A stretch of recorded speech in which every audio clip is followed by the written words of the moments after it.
Hi, I'm Danny Vesprini, researcher and radiation oncologist at the Sunnybrook-Odette Cancer Center. This is Stanley, also a radiation oncologist. We're going to talk to you about some of our research that's been funded by the Prostate Cancer Fight Foundation as well as the Ride for Dad. First, the main problem is that when we see men in clinic, we really can't tell them what's the best treatment for them. I think a lot of guys that have gone through this appreciate that there are lots of options of treatment. And this is true even with men after having had a radical prostatectomy for their prostate cancer. We can't tell those guys which need radiation, which guys don't need radiation, or which guys need to be treated more aggressively. So some of the research that's been funded by you and by all these great efforts out there is trying to determine what's the right treatment based on blood tests that we can take at the time of consultation and then help direct which is the better treatment. So Dr. Liu is going to explain some of that research in more detail. Right. So what we found is that when we look in the blood of patients who've had surgery, that we can detect these small genetic factors, which we call microRNA.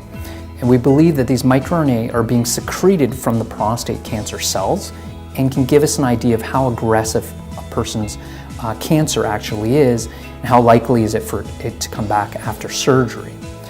So what we're proposing to do now is to take an additional 50 patients at Sunnybrook who've had surgery and perform the same test and confirm our findings.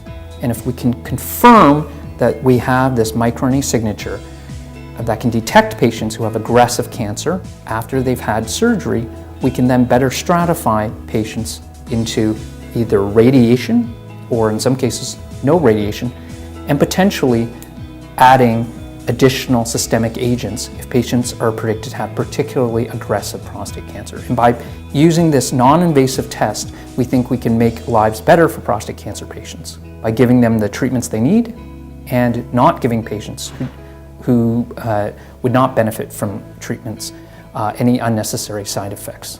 So once again, we want to thank you and Prostate Cancer Fight Foundation for generously funding our support, and we really look forward to giving you an update on our research in the near future. Thank you very much. Thank you.